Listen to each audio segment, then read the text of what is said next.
Good. So this video is about what people refer to as impermissible knowledge, right? Like eating the forbidden fruit,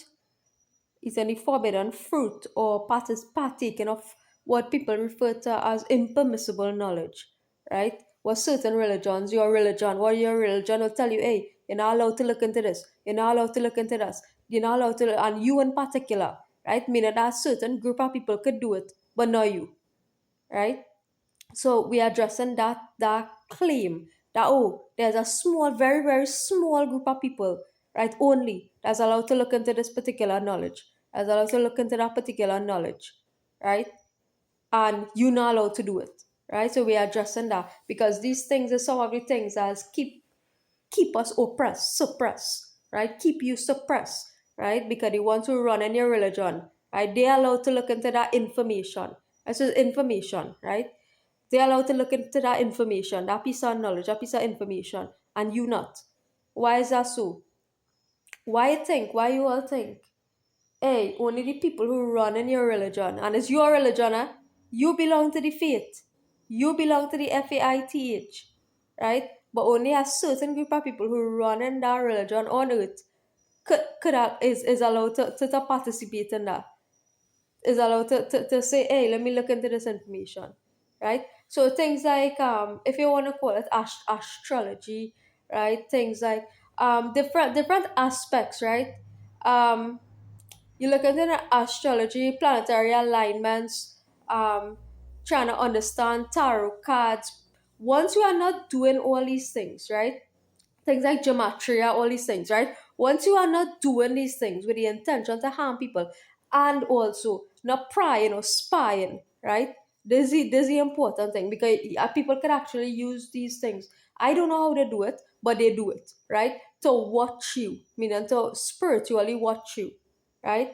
People can use all these kind of things. What is referred to as impermissible knowledge. It is in that context it becomes wrong.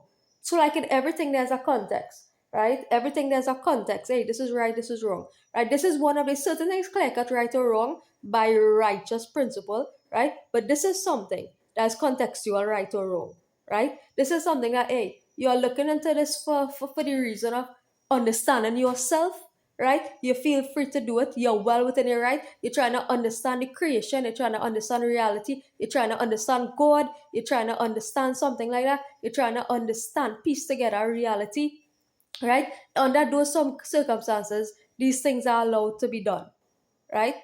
Tarot cards, understanding astrology, trying to find the truth about reality, right? If you're reading horoscope for a period of time, they say, hey, well, your moon sign, your sun sign, all these elements, right?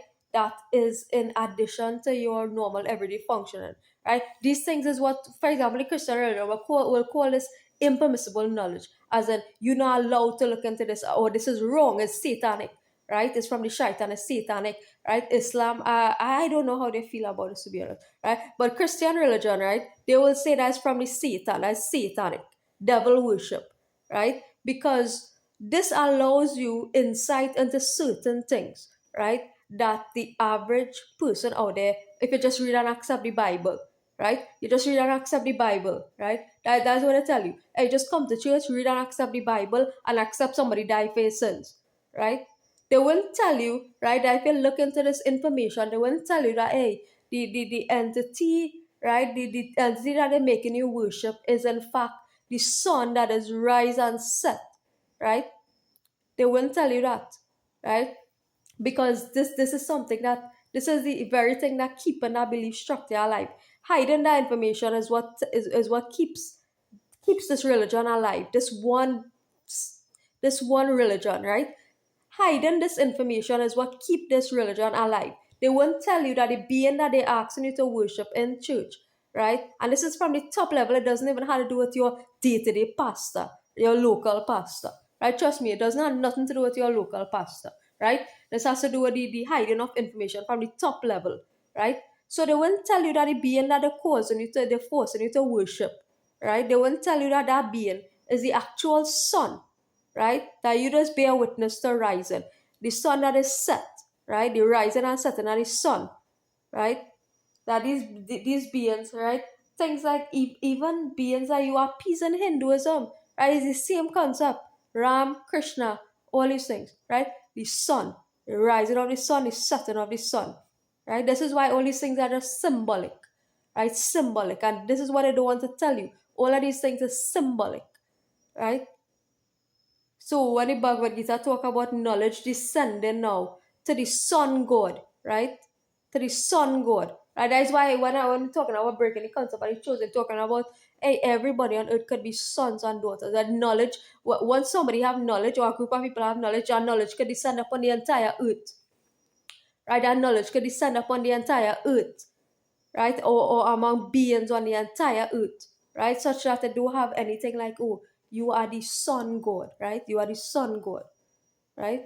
So this is what I don't want you to know, and this is what keeping these belief structures in place, because we end up worshiping now pagan. We're doing pagan worship, right? Church, going to church and worshiping our being is pagan worship, right? Hinduism worship is Sanatana Hindu worship is pagan worship, right? So when I hide this information from you now, you keep doing that cycle of worship, right? Engaging in that cycle of worship, right? Which is a pagan, polytheistic worship, right? Thinking that you're worshiping a god, but you're not worshiping a god, you're actually worshiping the sun, you're worshiping the moon, you're worshiping Rahu, you're worshiping Ketu, right? These beings are responsible, these entities actually are forces responsible for disseminating your karma, resolving your karma, all these things, right? Implementing consequences, all these things. Right? These are beings, entities, forces, and not to be worshipped, appeased, nothing like that, right?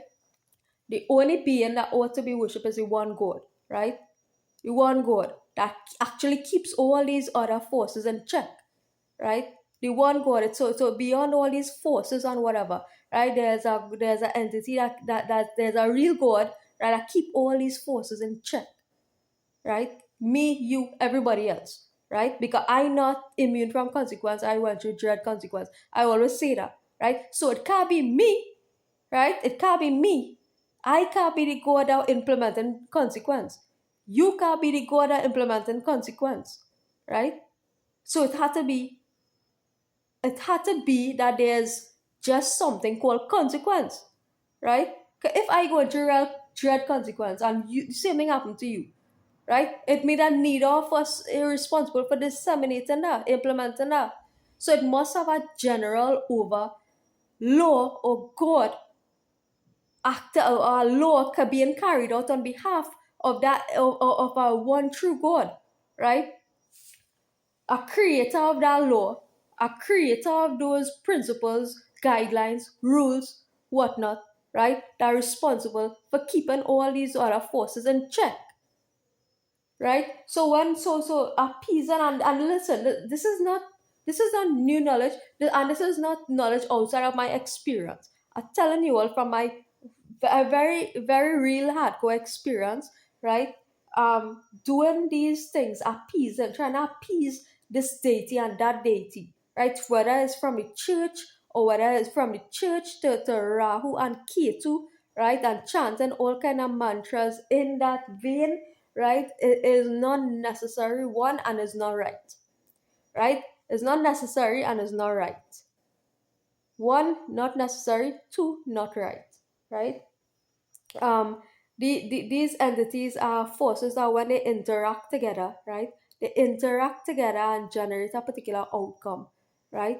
So whether or not you appease these things, right, or do appease these things, you're going to get certain reactions based on the way that you live your life, right?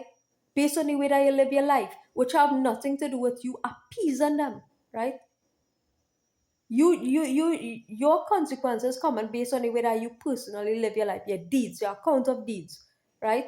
And your account of deeds have nothing to do with whether in fact that is considered a wrong account of deeds, right? The fact that you're appeasing deities that not worthy of being appeased and pleased like that, right? You're not supposed to be doing those things, right? Those things are considered wrong according to this way of life, right? So those practices and stuff, right? So this is what all religion really but you have to look into these things first to know what's right, or because this is a journey too, right? Is a spiritual journey you're on, right? So if you're looking into these things, right, it doesn't mean that you're doing the wrong thing. That's what the Christian faith have it wrong, right? Because looking into these things is different from saying, hey, I'm worshiping this, I'm worshiping that, right? So you look into it and you could feel free to look into that information, look into the information, and nothing is wrong because it is knowledge, right? So you look into the information, right? What is Rahu and Ketu and Saturn and the planet this and that, and what's responsible for this and that, right? You look into that information, right? Doesn't mean that you're worshiping it, right? You look into the Bhagavad Gita, right? You see what knowledge is in there, right? Doesn't mean that you're worshiping Krishna, right? Like for example, the Quran has a reference to this word called me, right? This word called me, and I notice it's the same thing like in the Bhagavad Gita, and there's reference to what me, worship me only, right? What I mean, that don't mean worship Krishna, right? That is not, Krishna is a messenger to that book, right? A messenger to that book, right? So when they say worship me only, right? As in the Quran, say the exact thing, right? And multiple verses in the Quran referring to worshiping me, but this me is coming as a channel message from a higher source, right? Same thing with our book, right? When they say me, right, it doesn't mean, hey, you worship Krishna only, you worship Krishna, you go back to Krishna, which is an ancestor, right?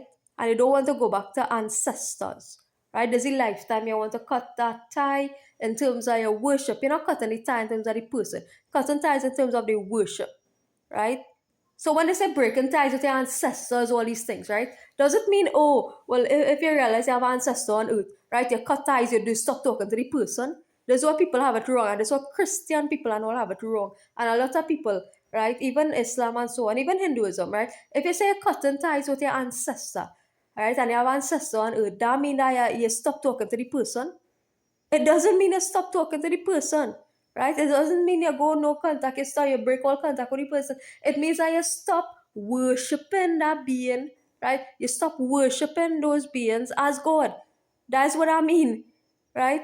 So this is knowledge that people, I don't know, people don't talk about these things. I never hear nobody really talking about this in this way. So that's why I try to bring this across in this way to help people to really bring all the pieces together, right? It don't mean that, hey, you cut off all contact, right? You can't message a person, call a person and say hi, right?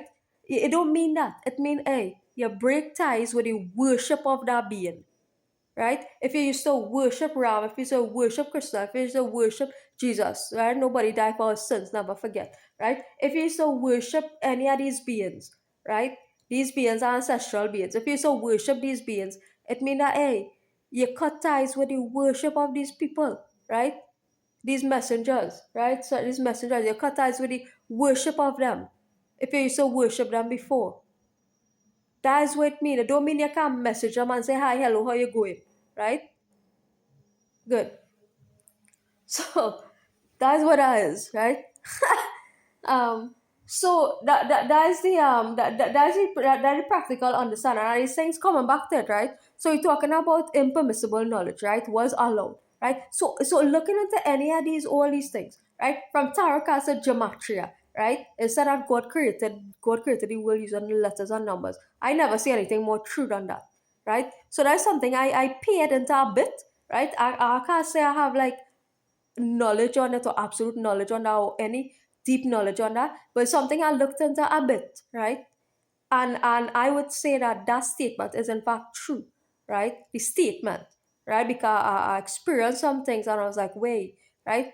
This reality is something like when God show you something and you have like a couple wow moments, it's like, hey, this thing is like on point. You have a couple like where the hell moments, where the hell is this moments, right? So I'm sure plenty people had that moments, those moments like what is call it? I forget the word, right? But it's like a heights moment now, like this really for real boy, right? So God created the world using letters and numbers, right? That's what gematria is about, really, right? The perfect ordering, right? A perfect ordering of the entire reality, right? Based on mathematics, based on a numerical reality, right? We live in a numerical reality, right? We wouldn't see this. It's part of the unseen realm, man. So we wouldn't go around seeing numbers unless you're watching them music videos and things. We wouldn't really see walking around the place and seeing numbers and letters all over in front of us, right? So that's part of the unseen realm, right? Gematria part of the unseen realm, right? And similarly, right, all these other look into what you call it patra, your patra, right? All these moon sign, sun sign readings, well, whoever you want to align is whoever you align with in that regard, right? And you do readings for yourself and you look into this or that, right? To try and help yourself or see where you're going through in life, right? All these things, right? It is information at the end of the day that exists there. It doesn't mean that that thing is your reality and your only reality, right? It doesn't mean that that is your reality, or because some people believe in this thing so hardcore, right? You read your patra and they say the pundits say XYZ, right? And you're going strictly on what your pundits say, right? You read your patra, you're going through a gra. Now you have to pay one set of money for a gra. Now you have to go and buy a set of materials because you have to go through a gra prayers, right? All of this, right? When all you could do is avoid making bad decisions, right? Avoid making bad decisions. Now, there are certain things that your life laid out in a particular way, which is called predestination, right? This is predestination, a belief system that your life is laid out, right? So when you're born, like you're born, particular time, place, location, and then your life is basically perfectly set out by God or by a higher being, right? Your life is perfectly planned, set out, right? So the question is, and why people look into these forms of knowledge, and the question is, can you change these things? Can you change these things? Right? Your life is set out in a way, right? Can you, by virtue of your will now, um, change, change, right? That's the question. Right? Can you change? Right? So go back to what I was saying before. Like your life might very well be planned out, predestined, right? Predestined, right? You can change 0.01%. You can't change 0.01%, right? That is the free will I have, right? That is free will you have to intervene into your own life, right? That is the free will I have to intervene into your own life. I don't think you could change. I don't think it's how much more you could change beyond that. But, like I was saying in a past video, the 0.01%, right, is a powerful place. It's a powerful place because it's a place where you get freedom, right? It's a place where you get freedom, right? So that place where you have the ability to make a choice, right? But that ability to make a choice have to come from a righteous place. Otherwise, you ain't getting the freedom. Otherwise, your life will always be set out by some other entity, right? Anytime, right? Anytime that you use that 0.01% choice to make the wrong decision, your life will always be set out by another entity, right? So that is where your power come in now, as I was saying. And there's a knowledge that I don't want you to know because I just want you to say, oh, well, surrender to the reality that exists, which is God plan out your life, right? God plan out your life and you don't have no power to change nothing. So this is the reality now that they're hiding from you because that's the Christian belief system, right? Predestination. Right? Predestination is the Christian belief system, right? So there's the information that don't want you to know now, right? They don't want you to know that you could actually change, right? So, like I keep saying in all my videos, right? The Bible predestine you to be a particular negative character, right? Hey, God call me in, right? Or I make the decision. I say, hey, nah, me ain't taking that, right?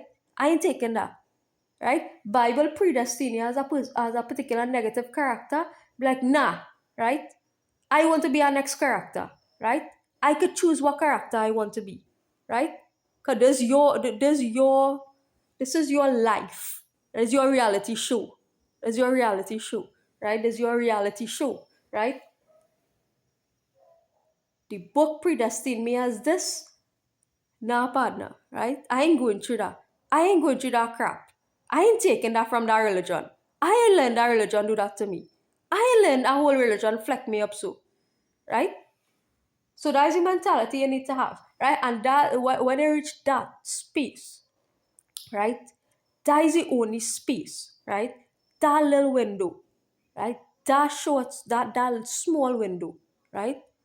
That small window is where your freedom is, right? When you realize, hey, I could be any character I want to be, right? If I want to be Mary, I'm gonna be Mary. Hey, if I want to be Jesus, I'm gonna be Jesus, right? If I want to be Krishna, I'll be Krishna. Nobody died for my sin. If I want to be Ram, I could be Ram, right? If I want to be Saturn, I could be Saturn, right?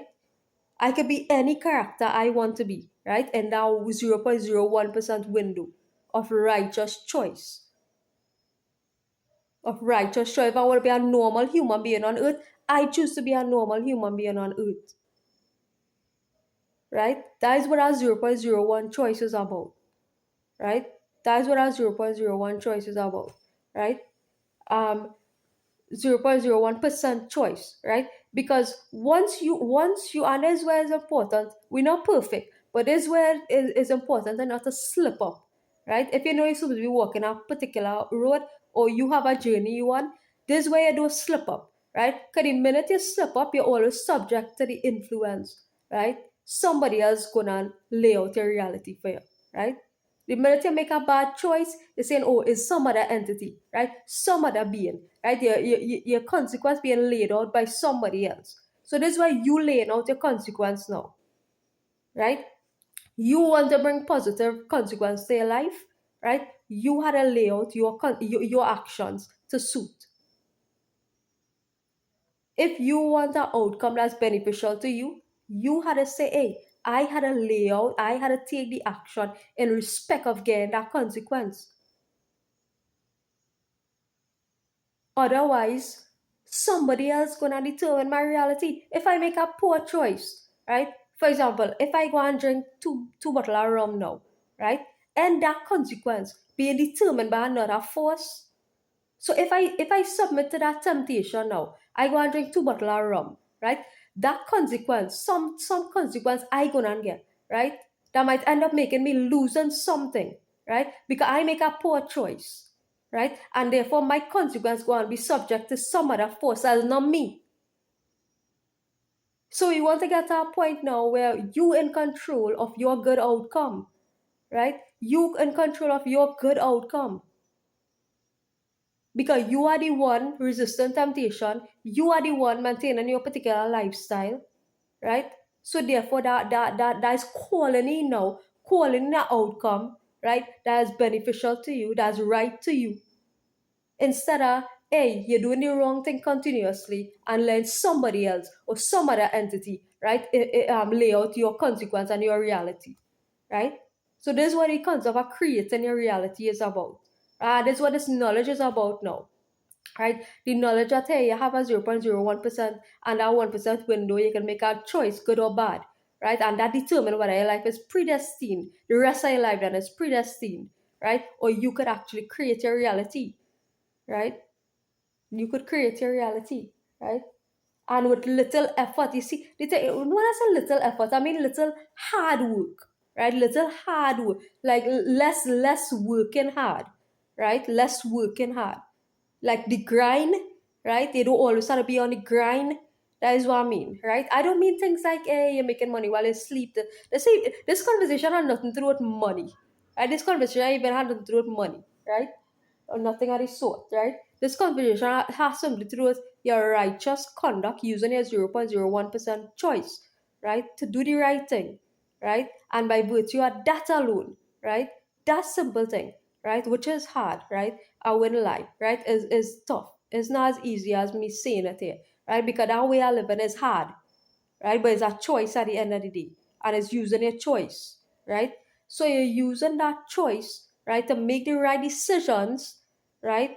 so that you could benefit in the long term and others could benefit with you in the long term. So it's a long term vision, right? That's using a 0.01% free will to do good is a long term vision. And this is what people don't want you to know. Because forces out there, right, always want you to be on the grind. Right? They love to see people suffer, right? Love to see you suffering, right? So they always want you to be on the grind, always doing something, always doing something. So I had that period of life that I lived before, right? From since I small, right, to when I come after 30 something years, I stopped working, right? Is that I was always on the grind, right? From school, you always hustling. You always had to, your mind always had to be occupied with something, right? You always had to be doing something. If it's not one course, it's this course. If it's school and work, if it's working and this and that, all kind of activities, full. You always had to be doing something, right? And there's what forces out there who want to see you, want to always see you in a state of exhaustion, permanent tiredness, right? You're weary, you're drowsy, right? And then they stop doing that, they try to do it again, right? So I leave work. When I say I leave work now, and next massive thing happened because they always want to see you be down and weary, right? But you had to be that. That is what you call the system, right? That's what you call the system, and those who run the system, right? They always want to see you beat down, weary, tired, right? And that's where your mental will know how to beat that. And that is in knowledge that's important to look into. The knowledge of your will, right? The knowledge of your will is what you need to look into to beat those effects, right? Because you want to beat those effects, those systematic effects. And knowledge of your willpower is what you need to look into to beat that, right? That the impermissible knowledge that I don't want you to look into. The knowledge, the impermissible knowledge I don't want you to look into is the knowledge of your willpower, right? Because you always had to be doing something. If it's not church, it's work. If it's not work, it's this, it's that, and running up and down to serve who? Which God? Which God? You're running up and down, up and down, up and down to serve, right? If it's not, if it's people you're serving, they're doing good to, it's fine. That's good. That's great. That's wonderful, right? But the why you study trapped in this, this God on earth mentality, always running up and down to serve a God on earth, worship a God on earth, this, that, right? Or trapped in some earthly institution. So if you finish one university, you had to start the next university. If you finish your degree, you had to start your master's. When you've done your master's, you had to do your PhD, right? Always trapped into some earthly institution. And if it's not there, you had to work in this corporate office. If it's not there, you had to work in some government office, right? Always trapped in some systematic trap, right? So this what this knowledge of your will is trying to help you to come out of, so you develop a more flexible lifestyle, a lifestyle more suitable to you, your personality, your character, right? This is what this is about, right? Taking the time to look into this stuff. Take the time to look into this information so you don't always have to be in the rat race. A lot more things you could do outside there that's more beneficial, flexible to your character, right? Flexible to your character, more you could change every time, you could be on your own beat, right? Different things you could do out there, right? Like that, right? Where you don't always have to be trapped into what they want you to be trapped in, right? So this what this what this knowledge really is about. But in order to reach there, you had to take the time to look into the information, and also you had to develop the will to implement it, right? So now, so after I look into it now, you gotta say, hey, well, let me implement this in my life and let me see what changes could result. Right? So it's both looking into it and then implementing it, right? To make your life all around better. Right? So this is what this is about. So when the Christian faith and other people telling you, oh, you're not allowed to do this, you're not allowed to do that, not allowed to look into this knowledge, not allowed to look into that, right? It's wrong, because you know why? They are the top level. They harnessing that same wisdom, they harnessing that same knowledge, right? And they're doing it to oppress you, right? They're not doing it for good, they're doing it to oppress you. That's why people like me, that's why we are speaking out actually about these things, right? A lot of teachers out there are many teachers out there actually speaking out about the importance of your free will, right?